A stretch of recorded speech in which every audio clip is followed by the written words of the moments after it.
kami ingin menyampaikan salam dari pimpinan kami ini, Pendeta Beni Ole dan juga sahabat officers kami, Pendeta Charles Muaya bersama seluruh departemen dan staf. Izinkanlah kami dari daerah Misi Sulawesi Tengah menyapa umat-umat Tuhan yang ada di daerah Conference Minahasa. Luar biasa pada malam hari ini kita boleh tiba di malam yang kedua. Tadi malam kita telah mengikuti seminar yang luar biasa dan juga pembahasan firman Tuhan yang sangat berguna bagi kehidupan kerohanian saudara dan saya. Dan malam hari ini saya ingin melanjutkan satu seminar yang menarik bagi kita semua. Satu seminar yang kata orang, sedangkan orang mati kalau lihat uang apa? Bangun. Karena begitu menarik uang ini. Tetapi judul seminar saya, uang, berkat atau kutuk. Judul seminar kita pada malam hari ini berbicara mengenai uang. Apakah uang itu menjadi berkat bagi keluarga saudara dan saya atau bahkan menjadi kutuk? Dalam 1 Timotius 6 ayat 10 berkata, karena akar segala kejahatan ialah cinta uang. Sebab oleh memburu uanglah beberapa orang telah menyimpang dari iman dan menyiksa dirinya dengan berbagai-bagai duka. Karena uang kita tersiksa. Karena cinta uang kita terjerat jatuh ke dalam dosa. Kita telah menyimpang dari iman. Berarti berkat ini, uang ini bukan menjadi berkat, tetapi kita menggiring uang ini menjadi dalam tanda kutip menjadi kutuk sesuai 1 Timotius 6 ayat 10. Ada beberapa asumsi yang saya buat kapan uang ini boleh menjadi berkat dan kapan uang ini boleh menjadi kutuk di dalam kehidupan keluarga saudara dan saya. Saudara bisa baca, saudara bisa dengar, dan saudara bisa sepakat dengan saya atau tidak. Tergantung dari persepsi saudara masing-masing. Tetapi ini adalah asumsi-asumsi yang sengaja saya taruh. Kapan uang ini boleh menjadi berkat? Uang ini akan menjadi berkat apabila dipakai dengan sebaik-baiknya. Alasan yang pertama. Alasan yang kedua, kenapa uang ini boleh menjadi berkat dalam kehidupan rumah tangga kita? Ketika uang ini membawa kebahagiaan dalam rumah tangga. Tetapi bukan dalam soal jumlah. Saya ingin bawakan seminar ini bukan dalam soal jumlah, uang itu harus banyak. Bukan, saudara. Banyak atau sedikit tergantung dari saudara sendiri. Apakah uang yang banyak ini boleh membawa kebahagiaan, atau uang yang banyak ini boleh membawa petaka dalam rumah tangga? Atau juga sebaliknya, uang yang sedikit ini boleh membawa kebahagiaan, atau tidak? Alasan yang ketiga uang ini boleh menjadi berkat, ketika uang ini boleh memberkati orang lain yang lebih membutuhkan dibanding saudara dan saya. Uang ini akan menjadi berkat, alasan yang keempat, ketika menghasilkan kebajikan. Dan yang kelima, uang ini boleh menjadi berkat ketika uang yang diberikan oleh sang pemberi berkat boleh menyelamatkan jiwa-jiwa. Bagaimana uang ini boleh menjadi kutuk? Di samping kanannya, uang ini akan menjadi kutuk ketika dipakai semaunya dengan tidak bijaksana. Bijak-bijaklah mengatur berkat dari Tuhan. Uang ini akan menjadi kutuk apabila dipakai untuk memuaskan rasa sombong. Saudara, bahaya ini. Uang ini akan menjadi kutuk ketika uang ini digunakan, dipakai untuk memuaskan rasa sombong. Ini penyakit paling enak ini, penyakit sombong. Yang berikut, uang ini akan menjadi kutuk ketika dipakai untuk memuaskan ambisi. Luar biasa, saudara. Umat-umat Tuhan kadang terjerat dalam situasi ini. Menggunakan uang itu untuk memuaskan ambisi. Ambisi pribadi, ambisi keluarga, dan lain-lain. Yang keempat, uang ini akan menjadi kutuk ketika kita mencintai uang lebih dari si pemberi berkat itu sendiri. Yang kelima, uang ini akan menjadi kutuk ketika kita memboroskan modal yang dipercayakan Allah kepada kita. Yang terakhir, uang ini akan menjadi kutuk apabila terjadi pemborosan sehingga saudara dan saya tidak menjadi penata layan yang setia. Saudara boleh berpendapat semau saudara, tapi ini adalah asumsi-asumsi yang saya buat. Kapan ini boleh menjadi berkat uang ini? Kapan uang ini boleh menjadi kutuk dalam kehidupan rumah tangga kita? Karena sepanjang minggu ini kita membahas, seminar ini membahas keuangan dalam rumah tangga, seminar rumah tangga. Sekiranya seminar pada malam hari ini boleh berguna bagi kehidupan rumah tangga kita masing-masing. Ada beberapa prinsip keuangan keluarga sehingga uang ini, berkat ini boleh betul-betul kita nikmati sebagai umat-umat Tuhan. Sehingga uang ini betul-betul menjadi berkat bagi kehidupan pribadi kita, boleh menjadi berkat bagi orang lain dan bukan menjadi kutuk. Prinsip sederhana yang pertama, mengatur biaya keluarga dengan seimbang. Yang kedua, adakan pencatatan pengeluaran. Yang ketiga, buang kebiasaan boros kita.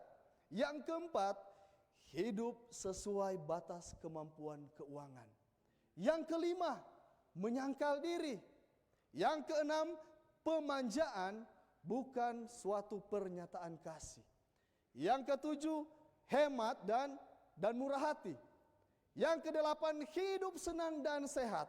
Yang kesembilan, belajar untuk menyimpan dan kapan untuk membelanjakan. Yang kesepuluh, ini yang paling ditunggu-tunggu oleh ibu-ibu yang ada di sini. Yang kesepuluh, uang saku istri untuk digunakannya sendiri. Yang terakhir, hati yang berserah. Mari secara ringkas kita lihat satu persatu dari prinsip-prinsip keuangan yang sederhana yang sekiranya boleh merubah uang itu menjadi berkat bagi keluarga kita, bukannya kutuk. Mari kita lihat yang pertama. Mengatur biaya keuangan dengan seimbang. Bagaimana caranya mengatur biaya keuangan dengan seimbang? Harus disiplin, mendidik diri sendiri supaya dapat mengatur biaya keluarga dalam batas pendapatan mereka sendiri. Pinter-pinterlah kita mengurus rumah tangga kita dalam hal membelanjakan berkat Tuhan itu. Mengatur biaya kita agar seimbang antara pemasukan dan pengeluaran. Sebagai umat Tuhan kadang terbalik. Pengeluaran lebih besar daripada pemasukan. Karena apa? Mengejar ambisi, mengejar kesombongan, memuaskan keinginan pribadi kita. Yang kedua, belajar menyesuaikan diri dengan keadaan. Belajar menyesuaikan diri dengan keadaan. Dengan kata lain, jangan terlalu memaksakan diri. Kalau memang baru kemampuan seperti itu, ya seperti itu. Jangan sampai kita memaksakan diri kita menyesuaikan dengan keadaan yang sebenarnya kita tidak bisa, sehingga kita terjerat dalam berbagai-bagai dosa. Yang berikut, adakan pencatatan pengeluaran. Semua orang, semua anggota rumah tangga harus tahu memelihara perhitungan, harus tahu membuat catatan-catatan. Tetapi sayang, beberapa orang melalaikan usaha ini karena menganggap tidak penting. Beberapa rumah tangga Kristen lalai mengadakan pendekatan-pendekatan yang sangat sederhana ini. Mereka menganggap bahwa menulis secara terperinci itu pengeluaran hanya buang-buang waktu. Tapi sesungguhnya itu sangat penting. Bahkan bukan hanya itu saja, semua harus dicatat dengan cermat dan tepat. Harus hati-hati. Harus benar-benar dicatat sesuai dengan pengeluaran yang ada. Jangan menggandakan catatan pengeluaran berbeda dengan kenyataan yang terjadi. Nah, itu yang bahaya, saudara. Kita bisa terjerat dalam berbagai-bagai dosa. Yang berikut, buang kebiasaan boros. Nah, ini kebiasaan boros ini. Buang kebiasaan boros. Uang yang dibelanjakan untuk membeli segala sesuatu yang tidak dibutuhkan itu adalah pemborosan. membeli sesuatu yang tidak dibutuhkan. Kalau tidak membuang kebiasaan boros ini, seorang penulis terkenal Mrs. White, ia berkata bahwa kita pasti akan bangkrut untuk selama-lamanya. Ketika kita membelanjakan uang berkat Allah itu untuk sesuatu yang sebenarnya tidak dibutuhkan. Dan kebiasaan menghemat, rajin, tenang adalah bagian yang lebih baik untuk anak-anak daripada warisan harta kekayaan yang besar. Saudara lihat itu? Bagaimana cara mendidik anak kita di dalam keluarga, mendisiplin mereka dalam hal mengatur berkat Tuhan.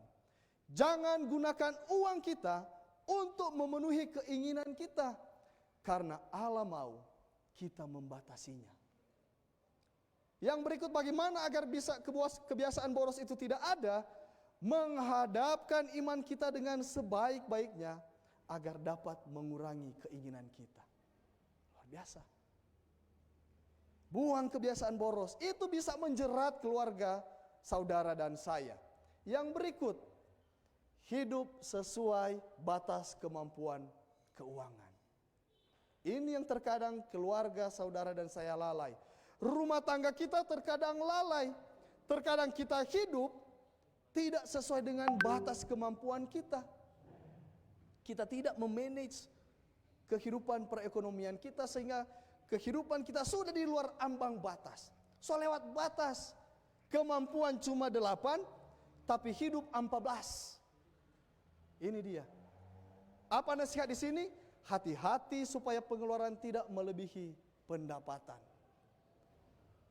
Kalau melebihi pendapatan dari mana? Pinjam di sana, pinjam di sini. Yang penting hidup foya-foya. Yang berikut, bagaimana kita harus mengawasi pengeluaran kecil untuk menghindari kesulitan yang lebih besar. Jangan sepelekan itu, hemat-hemat di hal-hal yang kecil. Saya dapat pembelajaran yang luar biasa dari Bapak Bendahara Uni kita. Perhatikan pengeluaran yang kecil-kecil. Itu bisa menolong kita di saat kita susah. Kurangi atau singkirkan pengeluaran yang tidak perlu.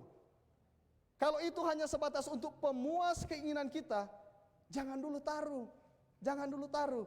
Belanjakan uang dengan hati-hati dan biarlah kebiasaan ini menjadi contoh dan pembelajaran bagi anak-anak kita. Saudara lihat itu? Kita harus menjadi contoh dalam hal ini bagi anak-anak kita. Harus jadi contoh dalam kehidupan anak-anak kita. Yang berikut, bagaimana prinsip keuangan keluarga itu agar uang boleh menjadi berkat dalam kehidupan rumah tangga kita. Menyangkal diri. Apa ini menyangkal diri? Mengatur pemakaian gaji atau pendapatan setepat mungkin. Orang tua harus memupuk penyangkalan dalam kehidupan anak-anak. Mengajar mereka dengan petunjuk dan teladan. Jadi kalau kita mengajar anak-anak, mesti menyangkal diri. Harus tahu mengatur keuangan. Harus ada tindakan. Harus ada contoh dari kita sebagai orang tua. Mengurangi serta menyederhanakan keperluan mereka supaya mempunyai waktu untuk memajukan perkembangan pikiran dan perkembangan rohani. Ini menyangkal diri. Terkadang kita sulit untuk menyangkal diri. Ketika gaji kita masih 5, kita masih hidup di batas kemampuan 5. Tidak ada salah dengan itu. Tetapi ketika kita mendapatkan promosi pekerjaan, mendapatkan tambahan pemasukan, kita mulai tidak menyangkal diri. Kita mulai menyesuaikan kehidupan kita dengan apa? Pendapatan yang sudah semakin besar.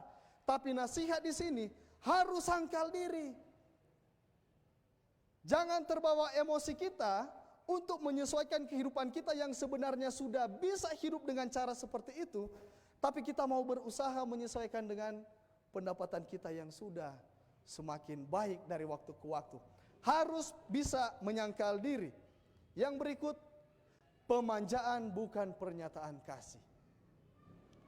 Pemanjaan bukan pernyataan kasih. Tidak sedikit mama-mama di tempat ini, ibu-ibu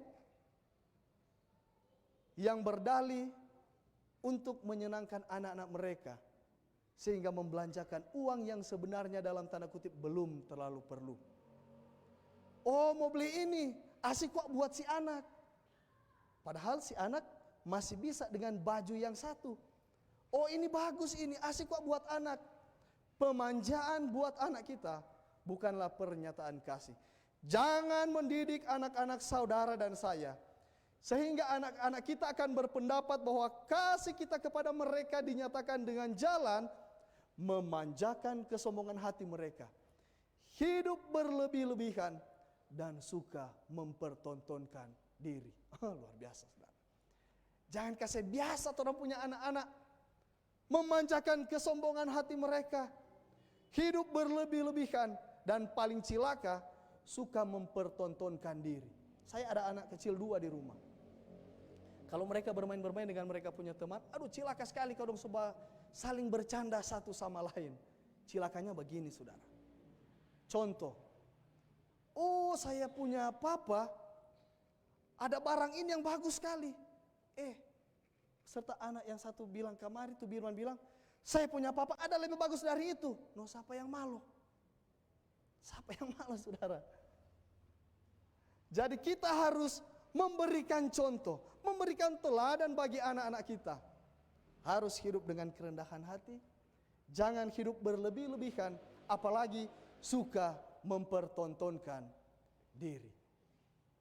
Yang berikut, hemat dan murah hati. Nah ini, ada yang berpikir hemat dan kikir. Karena hemat sudah tidak suka memberi. Bukan seperti itu prinsip hemat di sini.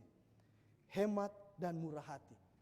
Saudara akan menjadi orang yang murah hati kalau ada penghematan yang teratur secara rapi di rumah kita.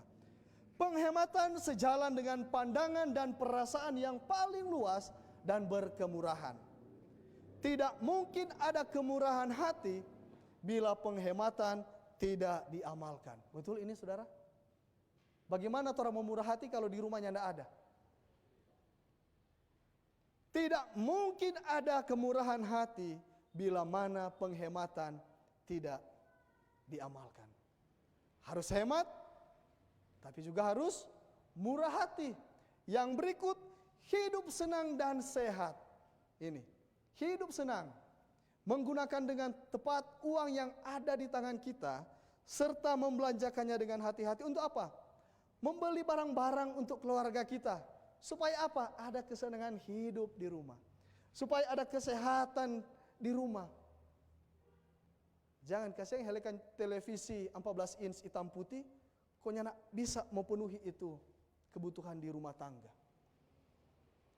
Helekan cuma kulkas 1 pintu, istri tahu itu kemampuan suami.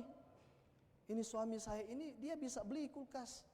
Tapi kenapa saya harus titip saya punya ikan pada tetangga supaya tidak rusak? Harus ada kesenangan dalam rumah tangga. Supaya boleh ada kebahagiaan dalam rumah tangga, kita boleh hidup senang, kita boleh nikmati berkat Tuhan itu. Banyak barang diperlukan dalam keluarga yang menjadi alat kesenangan dan kegembiraan dalam hidup berumah tangga. Nah, itu dia. Penuhi kebahagiaan rumah tangga saudara dengan membeli barang-barang yang boleh membentuk kesenangan itu. Yang boleh memenuhi kesenangan kita di rumah tangga, kalau bisa beli itu. Jangan juga terlalu baramas itu kepeng. Belajar untuk menyimpan dan kapan untuk membelanjakan. Belajar mengetahui kapan waktunya keluarga kita menyimpan berkat Allah itu dan tahu kapan waktunya untuk membelanjakan. Jadi pintar-pintarlah kita melihat situasi keuangan kita. Ada kalanya mungkin ada bonus-bonus dari perusahaan. Ada bonus-bonus yang lain dari tempat kerja kita. Mami, boleh orang mau pergi beli ini, ada bonus ini. Pintar-pintarlah melihat waktu yang tepat untuk membelanjakan. Karena apa? Tidak perlu saudara dan saya menjadi kikir, melainkan harus jujur terhadap diri sendiri, jujur terhadap keluarga dan saudara yang lain. Jangan helekan saudara mau datang karena ada babah hemat, Soalnya nak mulia akan ke sana kasihan. Bukan demikian seminar kita pada malam hari ini. Hemat dan murah hati. Yang berikut.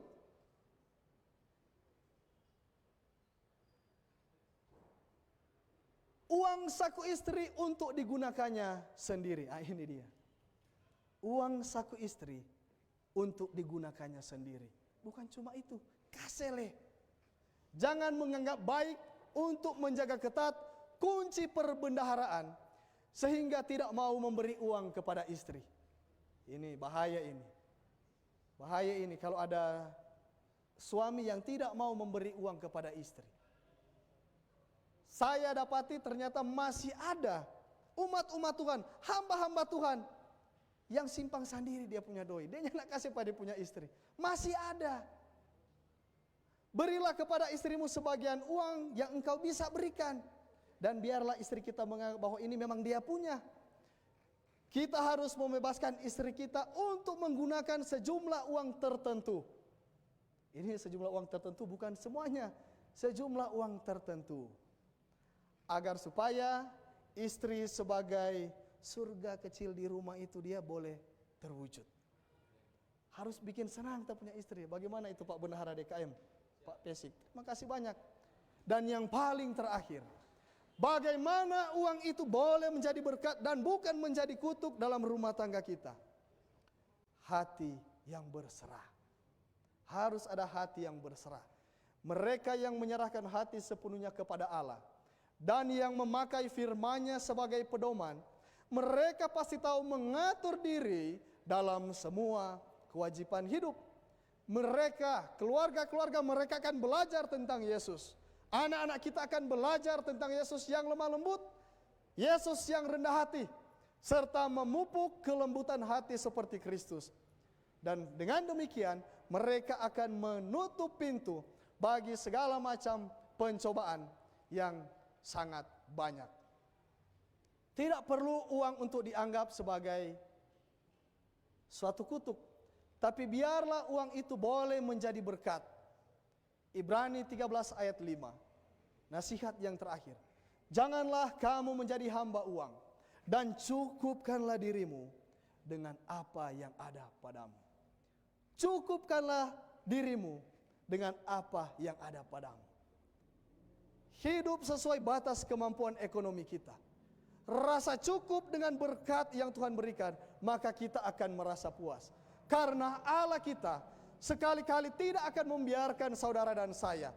Dan Allah kita sekali-kali tidak akan pernah meninggalkan keluarga kita masing-masing ketika kita hidup berserah kepada Tuhan.